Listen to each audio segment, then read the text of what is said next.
But yeah, we'll just see what players are opting to do in this game. Yep, and on the top left hand side we will have from Clan Syntax, it is Thoms. And on the bottom right side it will be? It will be from Team Mouse Control. It's the orange part of SerDiuk. Yes.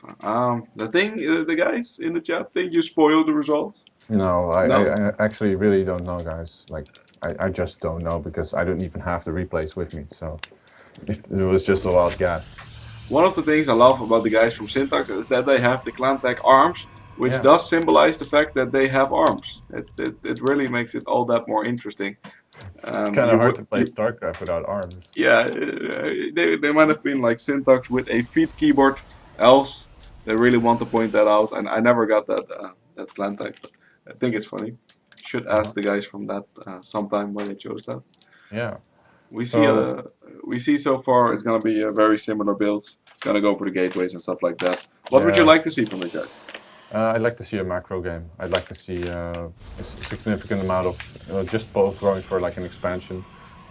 Maybe one going Stargate, the other going Blink Stalker. Could always be very, very interesting. Or Stargate versus Stargate, which is really fun to watch with Phoenix versus Phoenix. Oh, I just heard from the clan, from the chat, sorry, that arms is altijd raak met Shark, which Oh means yeah, you always hit with Shark. And yeah. that's not Shark from Night's Game, but I think that's a group that also signed up for the team league, right? I've actually heard that before somewhere, so I probably would have been familiar with that. That's actually a very entertaining name for the Dutch guys. We do see very similar builds. If you look at the production tab, you will see that they are mirroring each other, except for a few seconds delay on one or the two. The first deviation is going to be from Thoms, who is going to go ahead and throw down a second assimilator. Not sticking with one. He wants that extra gas, and he's going to get it. What do you think he's going to do with that? Well, to be perfectly honest, I really don't know. He is getting a slightly earlier Zealot. He might decide to skip it, but I doubt so.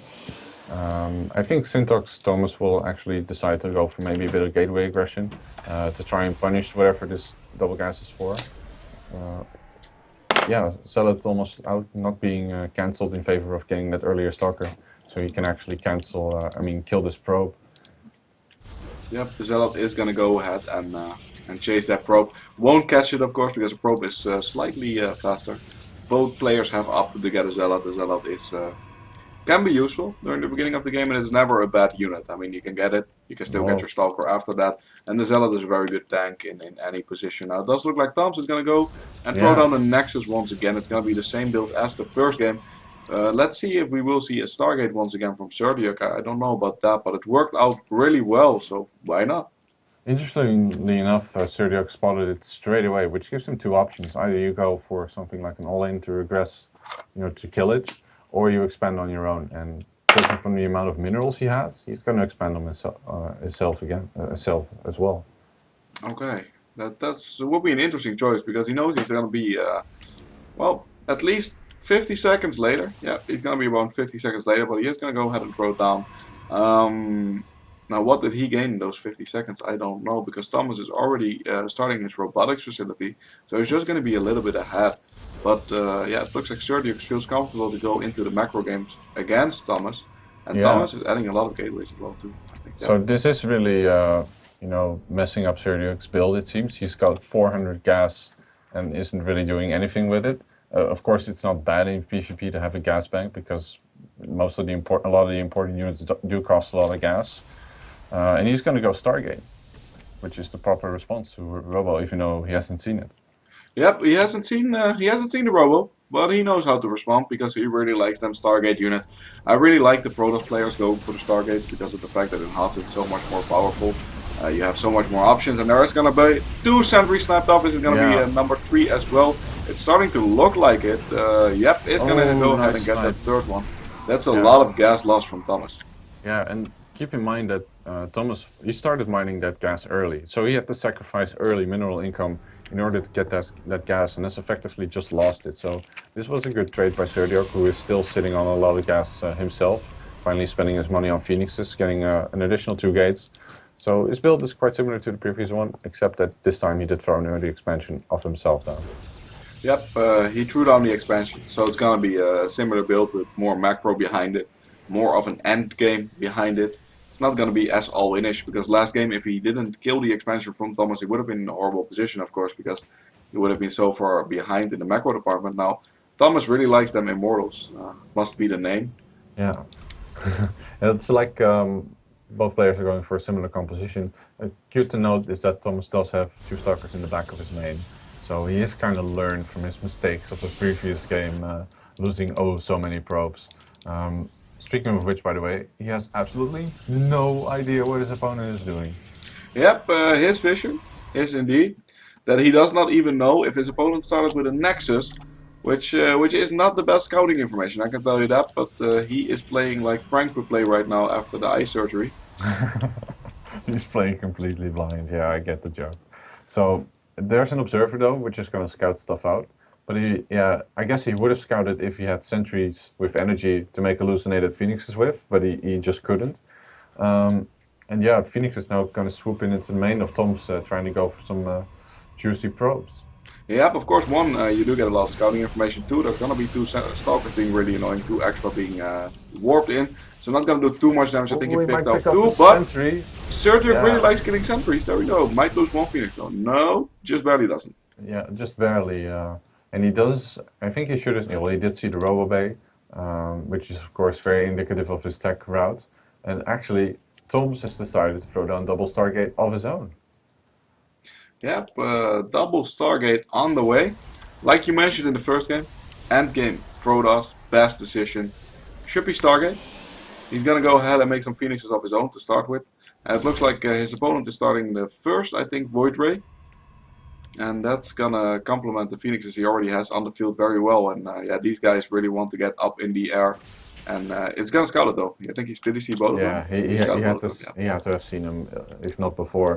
So this is actually like my favorite form of PvP to watch, which is Phoenix versus Phoenix. Um, Tom's actually getting the +1 air weapons, which is very significant. And wow, we actually have 2 extra Stargates going for SerDiuk, so he's just gonna go all out Stargate against his opponent. At this point, it's a little bit like poker. It's one Stargate. I race you with 2 Stargates, and you know Yeah. what? He's racing him with 3 Stargates. Doing a good job right here, really countering each other with that. The run of third base is on the way for Thomas. I wonder which player is going to throw down the Fleet Beacon first so we can get the range upgrades on the Phoenix. Because that's absolutely crucial, you know. It's an expensive upgrade and it will limit your actual number of Phoenixes, but it will make the Phoenixes that you have more aggressive. And my question gets answered as SerDiuk decides to throw it down at the 11-minute 20 mark. But in response, Thoms has decided to go for an expansion of his own. Because, you know, the more income you have, the more Phoenixes you can produce. Yep, the more Phoenix you can produce, indeed, and there's a lot of Phoenixes being produced by SerDiuk right now, but like you mentioned, Thomas getting that base of getting that extra gas immediately, because airplay is very gas intensive, and we have a golden armada of Phoenixes moving across the middle of the map, and SerDiuk's gonna counter it by its own fleet. Yes, it's 9 Phoenixes for Thoms against the 8 of SerDiuk, who just lost his Void Ray. I'm Yeah. not going to be too happy about that. There's actually an observer right there keeping vision on his army. And yeah, now we do have the investment in the Fleet Beacon upgrade to increase the range on the Phoenixes. So he is on the defensive, and I'm not sure if that's something he wants to do against his opponent who is up in expansion. Yep. Now the one thing to note, like you mentioned earlier, is that the upgrade for Thomas already finished, but upgrade for SerDiuk also coming on the way. Of course, the Phoenix has 2 attacks. That means every damage upgrade, it upgrades both of those beams, and that does mean it does a significant amount of more damage because it goes up from 10 to 11, which is actually 22 against another Phoenix. That's quite significant for the Phoenix count, and the Void Ray also stacks very well with the damage upgrades, and oh my, the carrier as well. So the air upgrades for Protoss are so important. Yeah. So Syntax Thomas has now decided to start mining off of his third. And this means that SerDiuk kind of has to do something because you can't just let him mine. And it looks like that something is going to be kill the probes. Doing so very effectively, killing quite a lot of probes. But here comes the Phoenix of his opponent. And we have a Kite Fest coming in, which SerDiuk is in heavy advantage of because of the range upgrade. And actually looking at the unit side, we see a slight unit. No, they're perfectly equal actually. This battle could go both ways. Yep, and both players reinforcing the Stargates to the Phoenixes fighting, and it looks like it's gonna be 5 against 5 standing. And there's 3 against 3 underway. This game is as even in the air count as it can get, but SerDiuk is just finishing his own third base pretty soon, which is going to be a little bit later than Thomas did, but Thomas did lose a lot of workers in the process defending there. So, this game is getting really, really nail-biting close here, Whiteman. Yeah, finally the third for SerDiuk is going up, so he will be able to equalize the income. Yeah, Chrono boosting more Phoenixes out. Just wanted to kick up the production as fast as possible. I just wonder if he's going to be able to keep up with the production of Thoms at this point, because he did, have a significant economic disadvantage. Yeah, it's gonna be really awkward to fighting into this though. I wonder if they're gonna add anything else to Phoenixes. What would be a good addition against Phoenixes? I would think that adding some Archons would not be a bad choice. One, they can't be lifted off, and two, if they clump up a little bit, it's going to do a lot of damage. Yeah, I completely agree. Archons and, of course, Zealots with charge are a very nice complement to this composition, because Zealots can just do a lot of damage to ground targets very quickly, whereas the splash from the Archons is very effective against the Phoenixes. So finally, the assimilators are being manned for SerDiuk. If we look at the, let's see, resources, we see, well, of course, that SerDiuk is slightly behind, but he does have a lot of spare minerals, so he might try to expand again or throw down a couple of cannons to protect his probes from harassment. Yep, and we do see 1-1 air upgrades for Thomas against the 1-0 from SerDiuk. SerDiuk's just starting his +2, so is Thomas. The range upgrade being constructed by Thomas as well, which means he's going to be on even footing when it comes in the Phoenix against Phoenix fight, but is going to have that 1 extra armor. There's so many Phoenix on the field right now. Let's see the unit step. We do see it's going to be 16 against 18 Phoenix, a small advantage from Thomas. And yeah, this game is going to get real silly real fast, I feel like. Yeah, of course the important thing to note here is that SerDiuk has not opted to throw down the air armor upgrade. He's currently scouting a bit with hallucinated Phoenixes. That would actually be really cool. Just add in a couple of hallucinated Phoenixes into your army to trick your opponent to thinking you've significantly outnumbered him. Yep, illusionary Phoenixes are very good in tricking your opponent. They do take a lot of damage, but even though they soak up some of the damage in quite even battles, like imagine there's 20 Phoenix against 20 Phoenix plus 20 Phoenix with 10 illusions, the guys with the illusions will win that fight. The illusions also get the upgrades you have, right? Yeah, but I don't think it really matters. Maybe shield, armor. No, especially the range upgrade, so you can't like trick the fact that they are illusions. Yeah. Wow, so many Phoenixes now flying across the map, and if we look at the unit stat, we see that the number is almost equal. They both now have the range upgrade, and wow, now Phoenix is swooping into the third of SerDiuk. Should have probably thrown down a couple of cannons, and the engagement would now start. SerDiuk actually deciding to throw down more Phoenixes and just keep chase. Well, it's such an equal trade, I think. Once again, actually Thoms is actually way ahead in supply now, but the Phoenix count is pretty much the same. Yeah, Phoenix count is pretty much the same, and fourth base, in the meanwhile, has been taken by SerDiuk. That's why he's a little bit behind in supply, no doubt. He's also adding a lot of cannons. Fourth base just finishing for Thoms, but no refineries are taken there yet. And no cannons in place either. Cannons are going to be very good against this constant Phoenix aggression. I am wondering when we are going to see the first carriers, though, because they are a pretty good counter against Phoenix. And then the other guys are going to counter with Tempest. And then to counter Tempest, you need Tempest or Void Ray. So this could get strange. Now we do see Thomas is adding another Stargate, so it is going to be just Stargates coming down from now on, I think. Thoms is actually very close to maxing out. He's built a lot of Zealots, and if he only wins the air battle slightly, he will win the ground war by a landslide, because there's no Archons, there's very little Zealots, there's no upgrades on the Zealots for SerDiuk, and actually there's none on those for Thoms as well, so it's not a really big deal, I guess. And yeah, we have now this Phoenix force now moving out for Thoms. Yep, we once again see a Phoenix against Phoenix battle, and those battles are really strange but fun to watch anyway. He's gonna retreat to the safety of the cannons. He's actually flying over a lot of cannons, taking some free damage here. That's not worth that one probe, to be honest, and SerDiuk might be able to win this with the Stalker support and the cannons being there. I don't think this is a good decision by Thomas at all, to be honest. Yeah, he's definitely losing this fight from what I can tell. Losing it heavily, but now we have that huge Zealot force without charge, mind you, moving into the natural. But these Phoenix are going to be instrumental in picking up these Zealots. We also have a time warp going down, and yeah, these zealots did just finish up charge actually, just during the middle of that fight, which was really awkward to see them walking in and then running in to slap them. And it looks like the defensive position for SerDiuk here is just too good. I mean, he did take a lot of damage, but there was no economic damage involved, and he keeps the air superiority, which is, you know, incredibly crucial right now.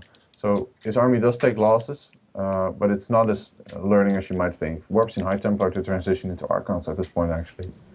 Yeah, but he's gonna be 4 base against 4 base with the advantage of the fact that he just defended the attack quite comfortably. Has the Phoenix? Phoenix is still alive now. Thoms, of course, making more Phoenixes because this battle is all about who has more Phoenixes right now. The Archons being added on by SerDiuk are gonna make such a big difference, in my opinion, in the straight up fight, though. Yeah, I mean, Archons, their splash damage, it just cannot be ignored. They're once again going to swoop into the third here and take out as many probes as they possibly can. But will they take the fight afterwards? I do not think so, because they're currently heavily outnumbered. Oh, there's actually an equal number, 14 versus 14, but not all of them for SerDiuk are really there. So this fight is going slightly in the way of Thoms. Yeah, but he's losing some Phoenixes. He did manage to do some economic damage, but I don't think it was worth it in the end, because these Phoenix numbers are so important right now. We do see an extra Stargate being added, but as long as they're just making Phoenixes, I think this is a little bit of an awkward decision, because if you Chrono Boost a Stargate, you can make almost an infinite amount of Phoenixes from those Stargates. Yeah, I'm really waiting to see the heavy hitters coming out soon. We're at 23 minutes, and it's still a Phoenix against Phoenix battle. It does seem like Thomas is moving across the map, though. He's getting into a good position here, Wyman. Yeah, he is, but this time there are Archons out for SerDiuk, which are just devastating against most Zealots. He has a nice SimCity here with all of these gateways, so if he moves down the ramp right now, he will actually be able to sandwich his opponent quite well. He needs more Phoenixes, though, to win this fight. He's got a lot of minerals banked up. Another warping would be really good. Yep, another warp-in is required. He's not even trying to defend this right now. All of these gateways are being picked off for free. This army is very scary. It looks like for SerDiuk, but the Archons are moving into a good position. Archons not really hitting these Phoenixes quite yet, though, mostly focusing on the Zealots. There we go, now finally focusing down on these Phoenixes, and well, the pickups from the Phoenixes is just really good, and SerDiuk is heavily losing numbers, but Thoms may just be able to win the ground war against these Archons. Yeah, these Archons are pushing through at this point, though. The supply dropping very quickly for Thomas. Of course, the Phoenix can't lift out those Archons. There was a small warp-in from the top side, sandwiching those units. There are going to be some Zealots moving in, but I don't know if that's the best decision right now. We see 4 Void Rays being constructed by Thomas as well on the back of this, going to transition out of those Phoenixes. And this is going to be a really strange battle to watch with all the Stalkers flying up in the air. Yeah, and well, this one Archon being extremely pivotal in this fight. Losing shield quite quickly, and I think Syntox with once again repeated warpings in the middle of the map, just keeping on the pressure. Knows he's won the air fight. GG from SerDiuk. Thoms equalizes the game.